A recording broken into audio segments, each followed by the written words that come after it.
Use the touch screen on the ExpressVote to perform all on-screen steps. The touch screen makes it easy for election officers to enter information. Begin by entering the election security code. To avoid inadvertent entries, one election officer should enter the election security code while another officer watches. Touch Accept. Verify the election, precinct number, and name are correct and the ExpressVote is receiving power.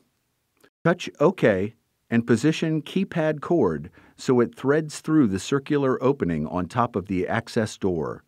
Then close and relock the access door. Now place a privacy booth around ExpressVote and position the screen so it is facing away from public view. The ExpressVote is now ready for use.